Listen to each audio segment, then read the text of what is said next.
नमस्कार दोस्तों, मुझे तो आप जानते ही हैं, प्रभाकर मणि तिवारी। आज आपका स्वागत है एक खास एपिसोड में। और आप जानते हैं कोरोना ने हमारे हाथ पांव बांध दिए थे, पांव में बेड़ियां डाल दी थी। हम 2 वर्ष से ज़्यादा समय से अपने घरों में कैद होकर रह गए थे, लेकिन अब सबने मान लिया है कि हमें कोरोना के साथ ही जीना पड़ेगा, एहतियात के साथ ही जीना पड़ेगा। इसलिए लंबे अरसे बाद मैं भी घर से बाहर निकला और पहुंचा सुदूर पूर्वोत्तर राज्य मणिपुर में। आप जानते हैं मणिपुर को पूर्वोत्तर का नगीना कहा जाता है, और मैं आपके लिए इस नगीने से चुन चुन कर लाया हूं ऐसी अनूठी चीजें जो आप आगे आने वाली सीरीज में देखेंगे। मैंने इसका नाम दिया है मणिपुर डायरी, और मणिपुर के बारे में सब कुछ जानने के लिए, आखिर उसे नगीना क्यों कहा जाता है पूर्वोत्तर का, आपको इस डायरी के हर पन्ने को पलटना, देखना, पढ़ना और समझना होगा। तो तैयार हो जाइए। अब तक आपने अगर सब्सक्राइब नहीं किया है तो मेरे पूरे चैनल को सब्सक्राइब कीजिए, आखिर तक इस रिपोर्ट को देखिए। आज मैं आपको दिखाने जा रहा हूँ आगे आने वाली डायरी की झलकियां, जिसे आप ट्रेलर भी कह सकते हैं। इसमें कोलकाता से मणिपुर की राजधानी इम्फॉल का सफर, इम्फॉल में एशिया का सबसे बड़ा महिला बाजार, इम्फॉल से म्यांमार की राजधानी जिसे पहले बर्मा कहा जाता था, मोरे जो उसका सीमावर्ती कस्बा है, उस खूबसूरत ट्रांस एशियन हाईवेज का सफर, और उसके बाद वहाँ की स्थिति, उसके बाद राज्य में बेरोजगारी है, उग्रवाद के लिए मशहूर रहा है लंबे अरसे से मणिपुर। तो कैसे यहाँ के युवाओं ने आपदा को अवसर में बदलते हुए खेल के जरिए अपनी आजीविका चुनी है। बात करूँगा विश्व चैंपियन बॉक्सर सरिता देवी से, और भी बहुत कुछ रहेगा। वहाँ की अनूठी सब्जियाँ दिखाऊंगा। दुनिया का एकमात्र जो दुनिया की झील है तैरती हुई, लोकटक झील, वहाँ एकमात्र तैरता हुआ पार्क है, उसे दिखाऊंगा। और भी बहुत कुछ होगा देखने को, तो तैयार हो जाइए और चलिए।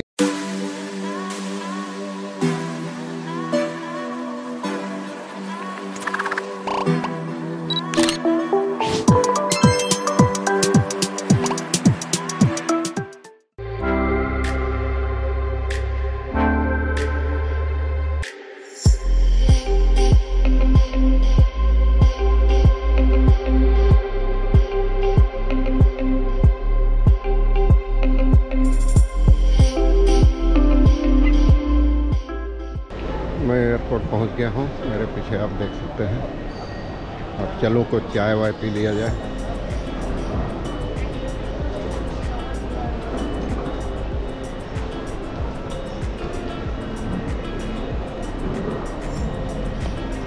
फ्लाइट में अभी देर है, सिक्योरिटी चेक वगैरह हो गया।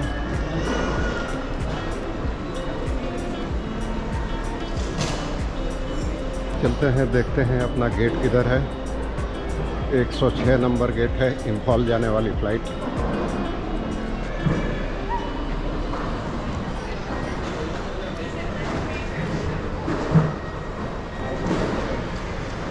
अभी नहीं दिखा रही है, 10 में फ़्लाइट है। ये सबसे ऊपर अपनी फ़्लाइट गेट नंबर 106, इंडिगो 6014।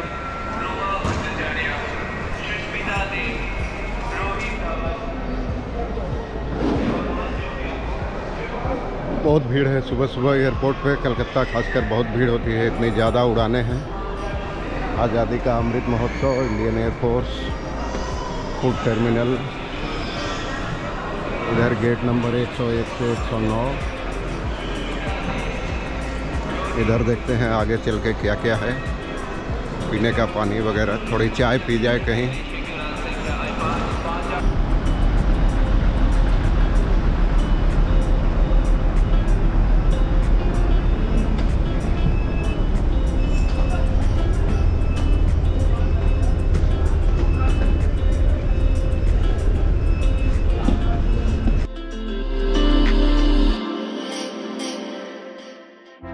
यात्री अपने बैग्स ओवरहेड बिन्स में ही रखें। धन्यवाद।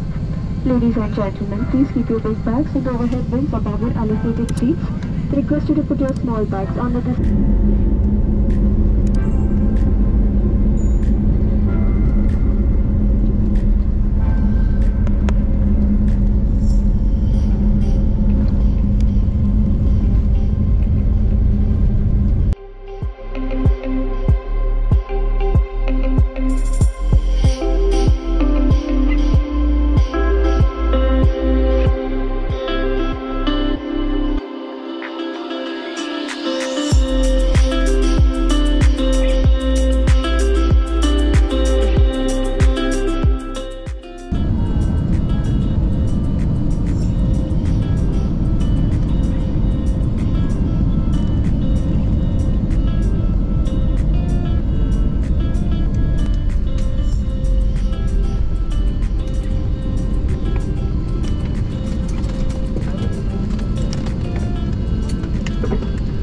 ध्यान दीजिए। सभी यात्रियों से निवेदन है वे अपनी कुर्सी पे बैठे रहें और कुर्सी की पेटी बांधे रखें। Requesting all passengers to be seated with the seat belts fastened please. Thank you. जा रहे हैं बाहर।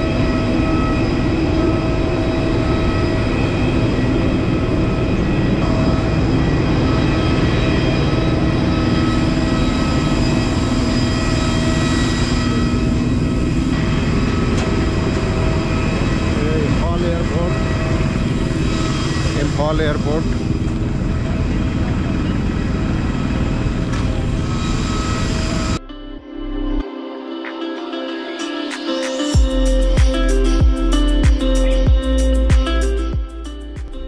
अब शहर की ओर।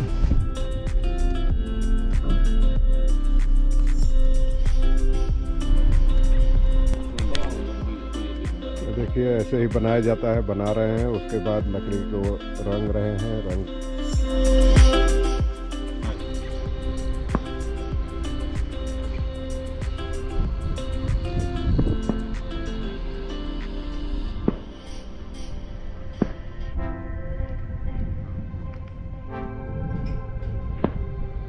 पुराना ब्रिज है, उसी की जगह वो नया ब्रिज बनाया जा रहा है। नदी है नीचे, आप देख सकते हैं।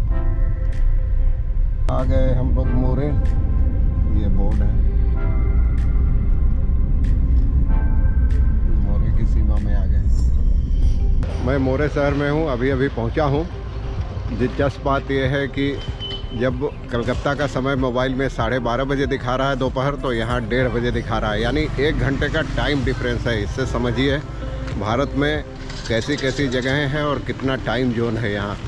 ये एकदम आखिरी शहर है भारत का। इसके बाद बर्मा शुरू होता है। मैं आपको ब्रिज पे भी ले जाऊंगा और मैत्री ब्रिज दिखाऊंगा। सब्जियाँ देख रहे हैं मोरे बाज़ार में। मणिपुरी लोगों की सबसे पसंदीदा सब्जी है, कई तरह से खाई जाती है, कई तरह से पकाया जाता है इनको। देखिए काफ़ी बिक रही है यहाँ। ये मोरे पुलिस स्टेशन टेक्नोपाल ज़िले में। और मैं जिस बाज़ार से, मुख्य बाज़ार से गुजर रहा हूँ, दोनों तरफ वही हरे रंग की लंबी लंबी सब्जियाँ जो अपने तरफ की सीम जैसी होती है। ये देखिए सीम से लंबी है काफ़ी।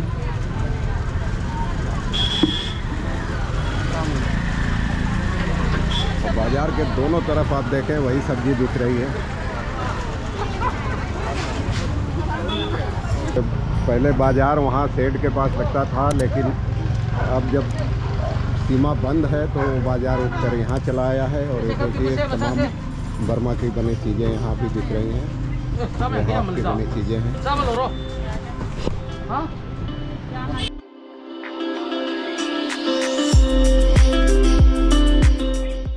इस बाज़ार में बर्मा की चीज़ें भरी हुई है। 90% बर्मा की चीज़ें हैं।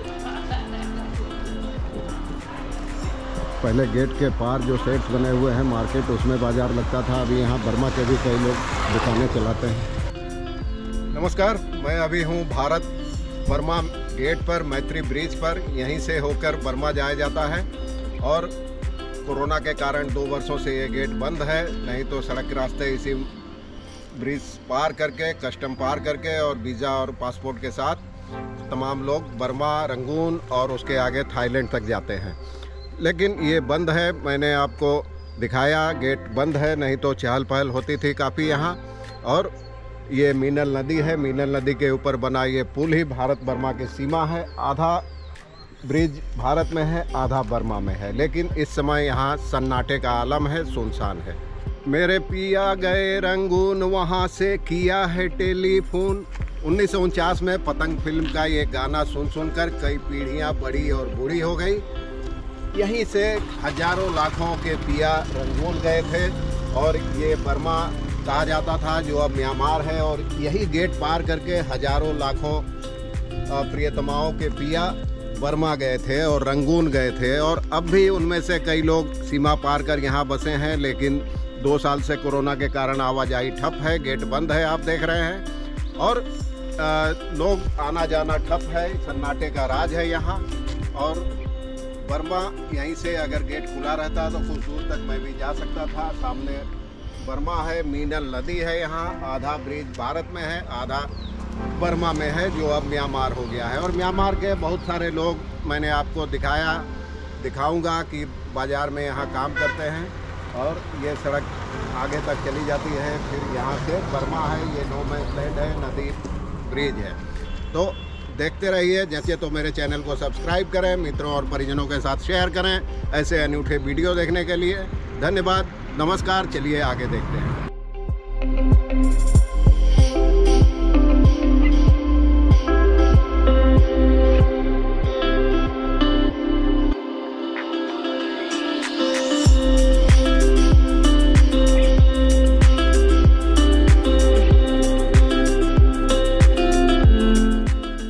सामने गेट है इंडो म्यांमार, दूसरा गेट, 2 गेट है यहाँ।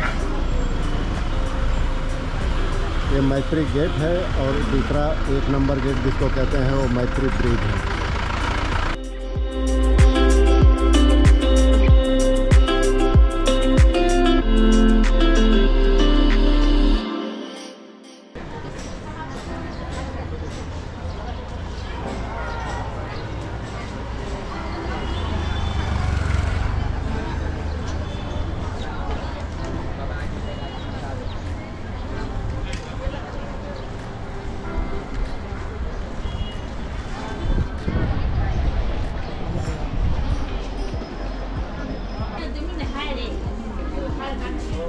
सब मेखला है, शॉल नहीं है,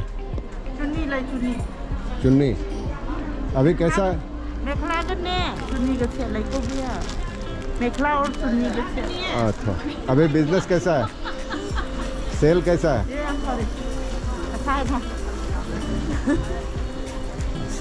अभी सेल कैसा है मार्केट में? बहुत ज़्यादा नहीं है। ज़्यादा नहीं। लॉकडाउन में तो और खराब था, अभी थोड़ा सा बेटर है।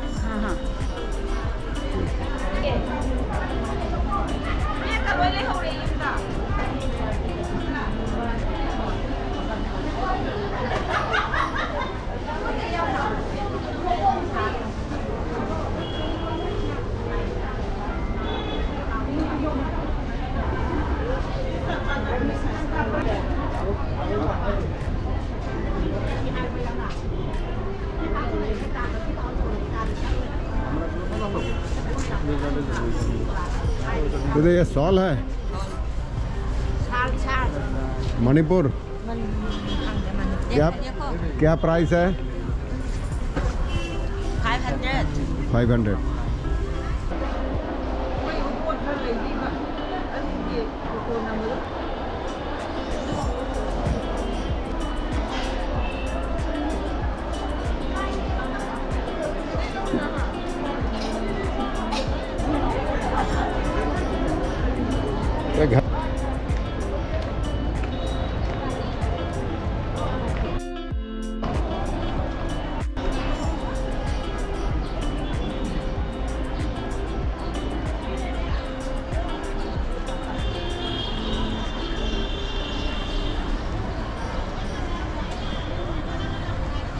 यह है मणिपुर की राजधानी इम्फाल में महिलाओं का सबसे मशहूर, एशिया में सबसे बड़ा इमा मार्केट, जहां करीब 4000 महिलाएं अपनी दुकान चलाती हैं।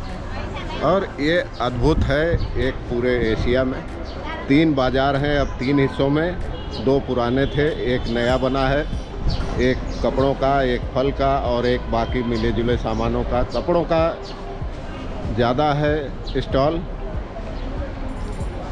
मेरे पीछे जो नज़र आ रहा है वो फलों का है, और यहाँ जो आप देख रहे हैं ये सब कपड़ों की दुकानें हैं, कपड़ों के स्टॉल हैं, और सारे स्टॉल महिलाएं ही चलाती हैं। यहाँ हर किस्म के कपड़े मिल जाएंगे, खासकर मणिपुरी शॉल, मणिपुरी मेखला, चादर, तमाम चीज़ें यहाँ मिलती हैं। कांगड़ा फोर्ट,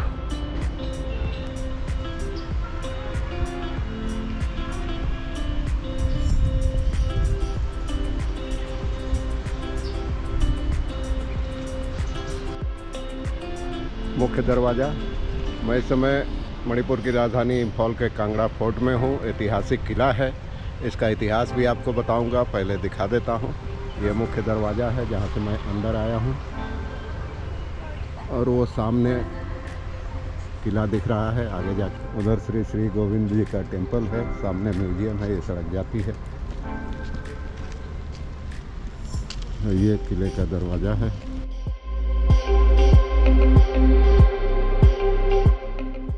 यहाँ कांगड़ा फोर्ट का पूरा इतिहास लिखा हुआ है। ये समुद्र स्तर से 2580 फीट ऊपर है।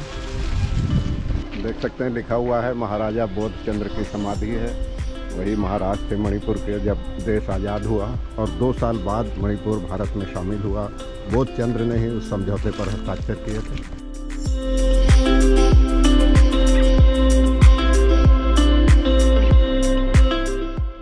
ये दाहिनी तरफ राजभवन का गेट है, राजभवन है। ये बाएं बीजेपी का दफ्तर है, मणिपुर मुख्यालय, प्रदेश मुख्यालय।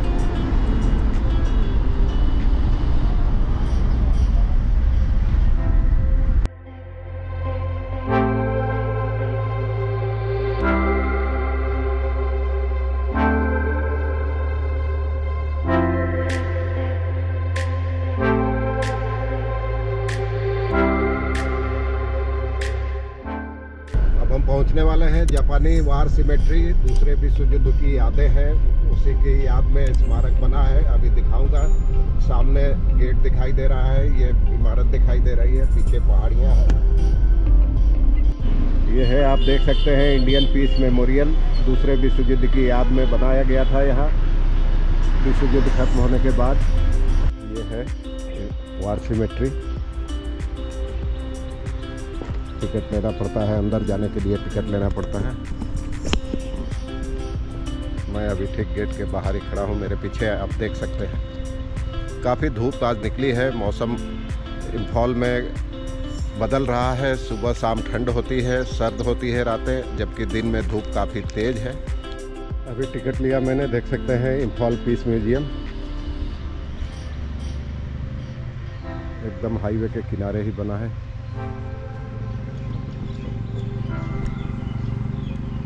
अब चलते हैं भीतर। तस्वीरें लेना मना है, इसलिए भीतर की तस्वीरें आपको नहीं दिखा पाऊंगा। सामने की तस्वीरें आप देख सकते हैं बाहर से। ये नया बना है, पहले जो बाहर मैंने दिखाया वो बना था।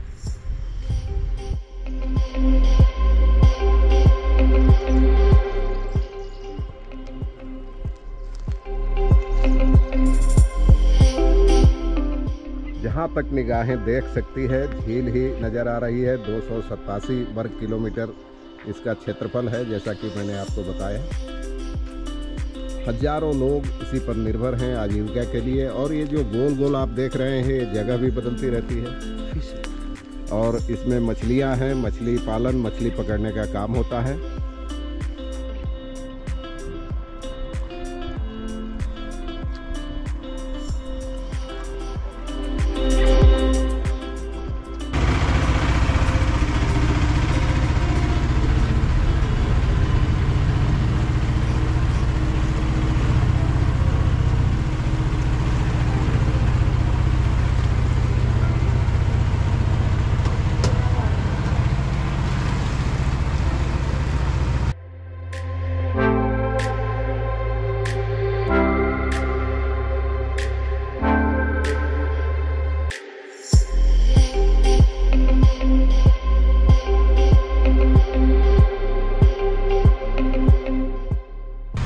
नेताजी सुभाष चंद्र बोस की आज़ाद हिंद फौज का यहाँ एक मुख्यालय था मोइरांग में। अब ये म्यूजियम बन गया है। मैं आपको बोर्ड दिखा रहा हूँ। ये है मणिपुर के मोइरांग में नेताजी की आज़ाद हिंद फौज का मुख्यालय था यहाँ, और अब इसको थोड़ा नए तरीके से बनाया जा रहा है। मुख्यालय है, देख सकते हैं भीतर पुराना जो घर है उसको संरक्षित किया जा रहा है भीतर। और नेताजी का एक वाक्य भी लिखा है, no real change in history has ever been helped by discussions, Netaji Subhash Chandra Bose. ये मूल हेडक्वार्टर ये है भीतर, असली घर। इसके संरचना में, इसके ढांचे में कोई बदलाव नहीं किया गया है। इसके संरक्षित किया जा रहा है, ढका हुआ है, आप देख सकते हैं।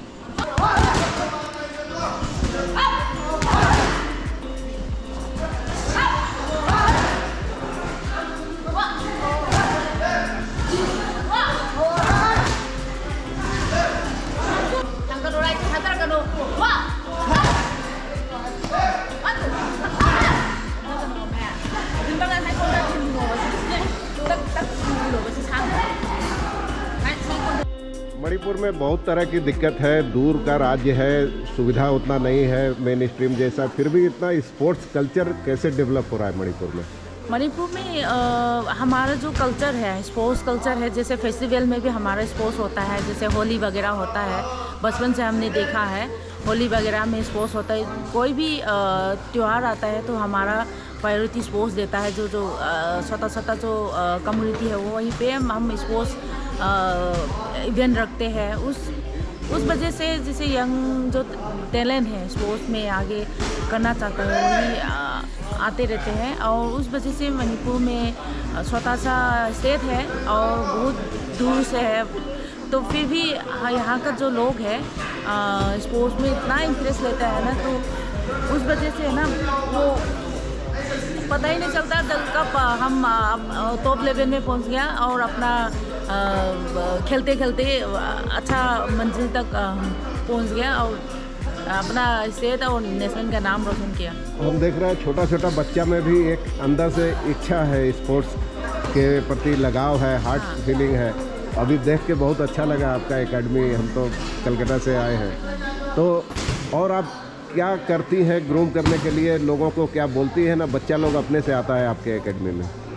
बच्चे लोग कुछ बच्चे अपने से आते हैं, कुछ बच्चे बहुत दूर दूर का है। यहाँ पे जो हिल एरिया से है वो हम लोग टैलेंट हल्क के लिए जाते हैं, वहीं से हम उठा के ले आते हैं। जो बच्चे हैं टैलेंट है वही हम यहाँ मेरा एकेडमी में ट्रेनिंग दे रहे हैं।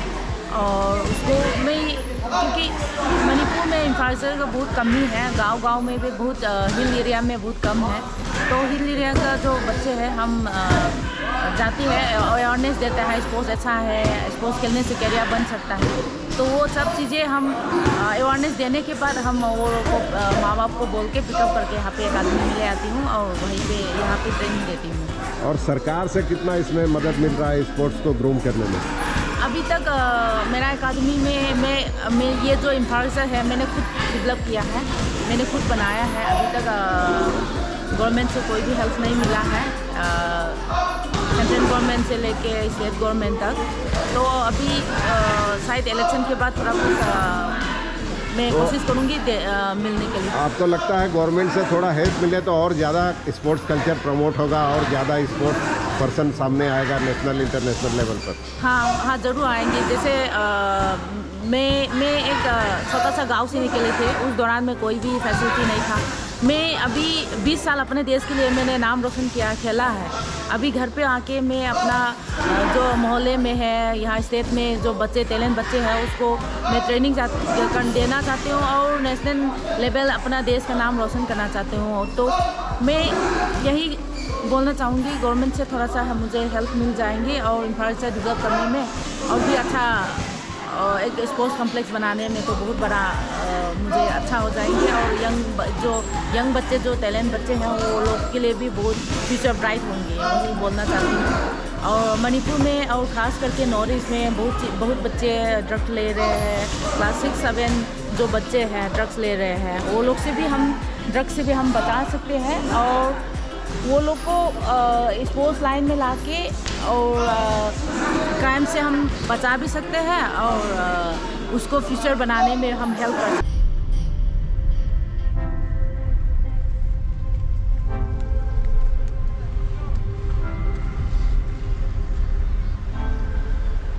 सिक्योरिटी चेक वगैरह हो गया इम्फाल एयरपोर्ट पे। फ़्लाइट में अभी देरी है, बहुत ईयरफोन सब निकाल के दिखाना पड़ा। और अब यहीं से फ़्लाइट जाएगी 3 नंबर गेट से हमारी। ये देख सकते हैं सिक्योरिटी चेक के बाद लाउंज इलाका। मैं अभी बैठा हूँ, अब इंतज़ार करना है। सुरक्षा बहुत कड़ी है। बोर्डिंग के पहले एक बार फिर स्कैनिंग और जांच हो रही है। आमतौर पर ऐसा देखने को नहीं मिलता है, बस पर बोर्डिंग चढ़ने से पहले जांच नहीं होती है।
गाड़ी भी आ गई।